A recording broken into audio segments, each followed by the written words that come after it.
Director Kim Maroney will talk about the brownfield plan.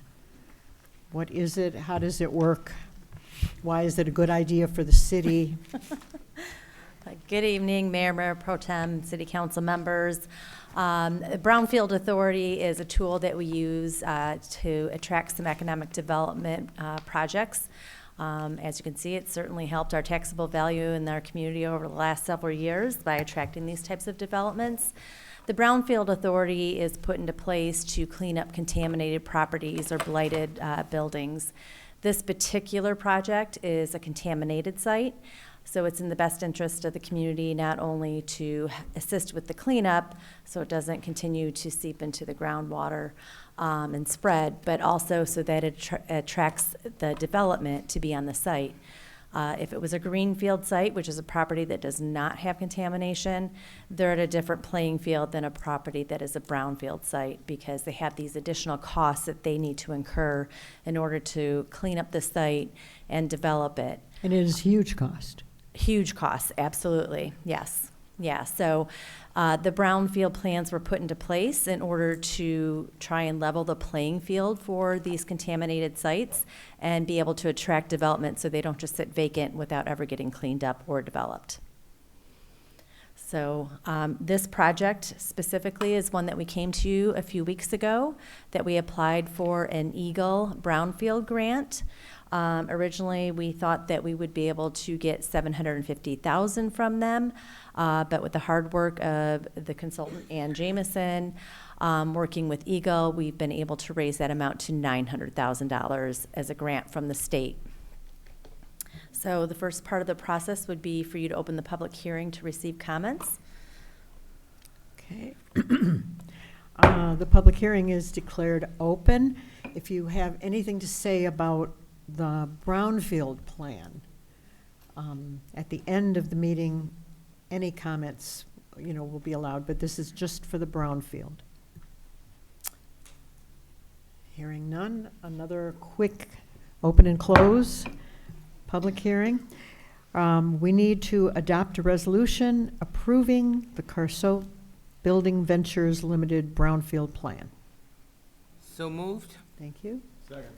Thank you. All those in favor, please. Yes. Going to do a roll call. Thank you. Councilmember Burr, Yes. Mayor Pro Tem Edgar, Yes. Mayor McClellan, Yes, Councilmember Radner. Yes. Councilmember Whitehead. Yes.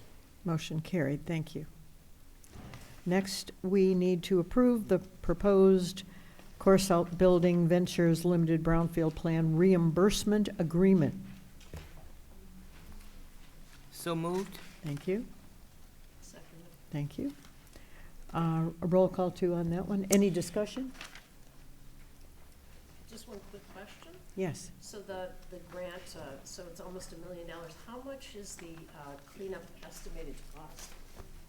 Let me get to the right page, unless you know that number off the top of your head.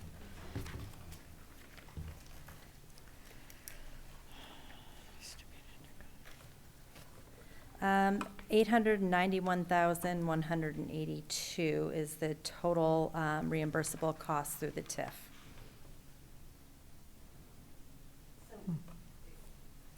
That's in excess of the brownfield grant, right? Correct. Yes. Okay, so it's So it's in, basically twice that amount. correct. Yeah, and you want to come up here? Because they can't hear you at home. So there's been multiple, what we call a Phase 2 environmental site assessment evaluations on the property.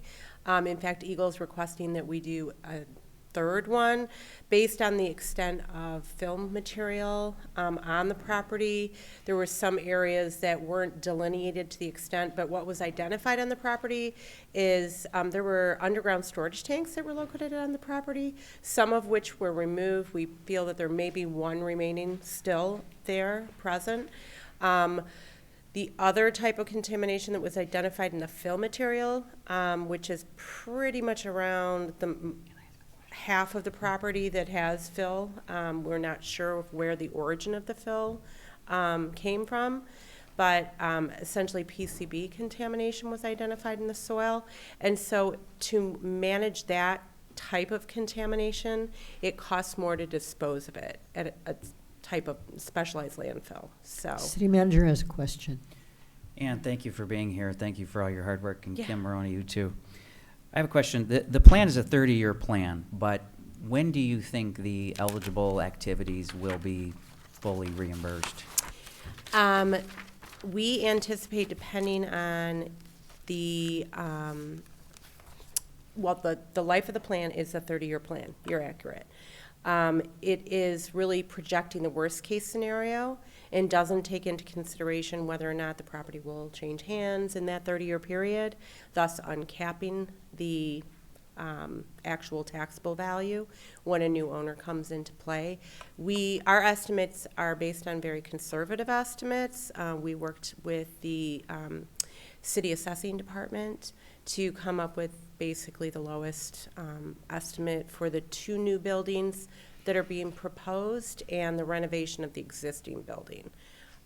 So while it is projected to be a 30-year capture, that includes administrative fees to run the Brownfield Redevelopment Authority, as well as capture for local brownfield revolving funds during the life of that plan.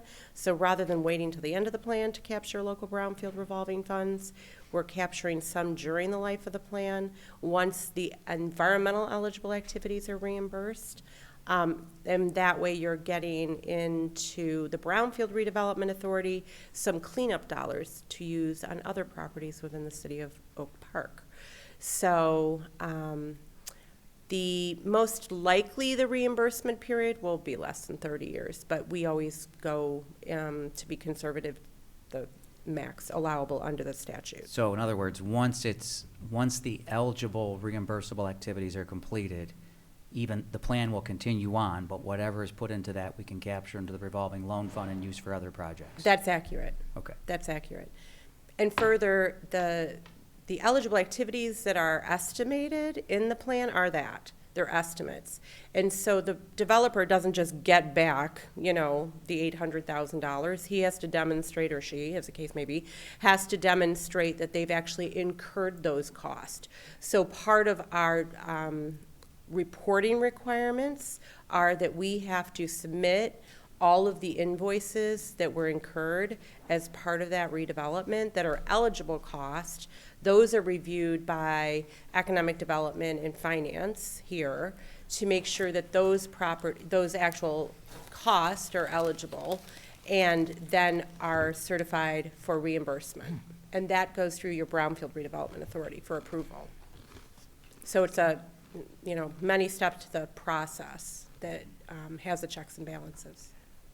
So going back to 1950 or 60 or whenever this was started, nobody was aware of any problem dumping this kind of stuff on the ground. Right, and we do see that across, Michigan, especially in cities that were developed back in the, I think this first was developed in 1940s. So it's not unusual to find this type of, a low area they wanted to build up, they would just bring in fill from various areas, so.